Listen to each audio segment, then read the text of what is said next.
No tema de número 1229, o STJ decidiu se cabe ou não condenação ao pagamento de honorários sucumbenciais em caso de acolhimento de exceção de pré-executividade apresentada por devedor para fins de declaração de prescrição intercorrente. Então, primeiramente, a gente precisa compreender que se trata de prescrição intercorrente.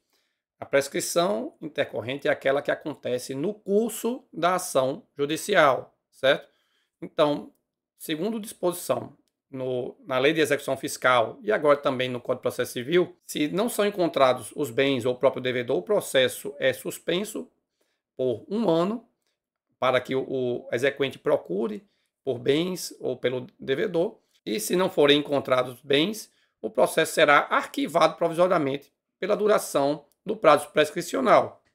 No caso de execuções fiscais, esse prazo é de 5 anos, que é o mesmo para a execução do crédito tributário.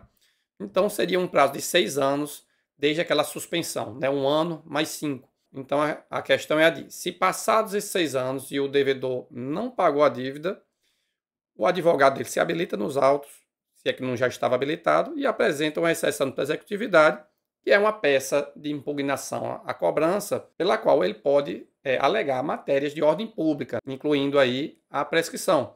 Então, nessa petição, o advogado dele alega que o processo está prescrito, né, porque já se passaram mais de 6 anos desde aquela determinação de suspensão do processo.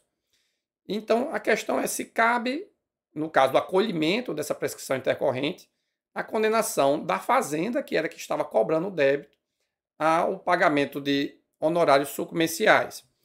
E o STJ, para fazer a análise, levou em consideração a existência do princípio da sucumbência, que é o princípio que diz que a parte vencida no processo judicial é aquela que deve arcar com as despesas processuais. E há também o princípio da causalidade, do qual decorre que as despesas processuais deverão ser pagas pela pessoa que deu causa ao ajuizamento do processo judicial. Então, a gente tem o famoso caso dos embargos de terceiro, né? Que, por exemplo, uma pessoa adquire de boa fé um carro, por exemplo, mas não registra a venda, né? Essa transação. E aí o carro fica no nome do antigo proprietário. E aí pode ser que anos depois essa pessoa que vendeu o carro venha passar por uma execução e esse carro venha a ser bloqueado, né? Venha a ser penhorado. E aí o terceiro, né, que foi o adquirente do carro, ele poderá alegar que adquiriu de boa fé o carro e nos embargos de terceiro o carro ser desbloqueado, né, ser liberado para o adquirente. No entanto, nesse caso, o adquirente teria dado causa ao ajuizamento da ação, porque ele não registrou a compra do carro. Então, mesmo ele tendo êxito nos embargos de terceiro, ainda assim, eventualmente, ele pode ser condenado em honorários ou ainda pode ser dispensado o exequente do pagamento de honorários. Enfim, é só um exemplo para ilustrar do que se trata o princípio da causalidade.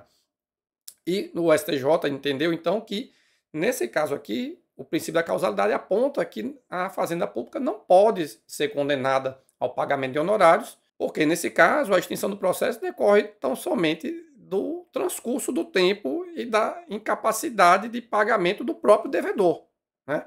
Então, entendimento contrário implicaria até mesmo no enriquecimento sem causa da parte devedora ou de seu advogado, porque nada mais fez do que alegar que, pelo prazo de suspensão, os bens do próprio devedor não foram encontrados, né? De outra mão, há o caso também em que o exequente, na exceção de prescritividade, se manifesta contra a prescrição. Muitas vezes, quando a prescrição é flagrante, o próprio exequente reconhece a ocorrência da prescrição e o processo é extinto, portanto, dispensando condenação em honorários. Mas existem as hipóteses em que o exequente alega que, na verdade, ele fez um determinado pedido de bloqueio de bens dentro do prazo prescricional e, por exemplo, pode ter achado um valor ínfimo numa conta bancária e aí ele sustenta que isso permitiria a interrupção do prazo prescricional.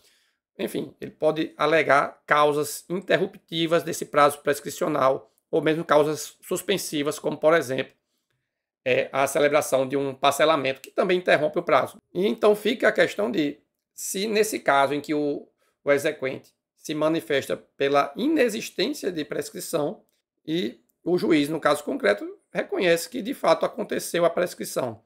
Nesse caso também o STJ tem reconhecido que não cabe condenação em honorários. E aí eu vou ler aqui um trecho do voto do ministro relator que diz nos seguintes termos: cabe pontuar que essa conclusão deve ser mantida mesmo que a exequente se insurja contra a alegação do devedor de que a execução fiscal deve ser extinta com base no artigo 40 da Lei de Execução Fiscal, que é o artigo que prevê a prescrição intercorrente. Ou seja, se esse fato superveniente, prescrição intercorrente, for a justificativa para o acolhimento da exceção de pré-executividade, não há que falar em fixação da verba honorária. E aí foi apontada a existência de um precedente da Corte Especial do ano 2023, que afastou a condenação da Fazenda Pública em honorários, mesmo na hipótese em que ela se manifestou contrariamente ao reconhecimento da prescrição. Portanto, seja qual for o caso, se a extinção da execução fiscal se dá pela ocorrência de prescrição intercorrente, com ou sem exceção de pré-executividade, com ou sem aquiescência da Fazenda Pública, não há condenação ao pagamento de honorários.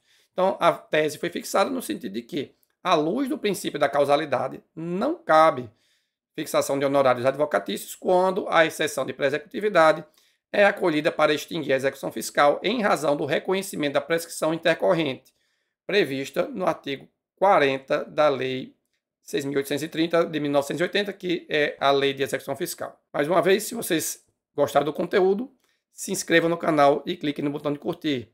Até a próxima!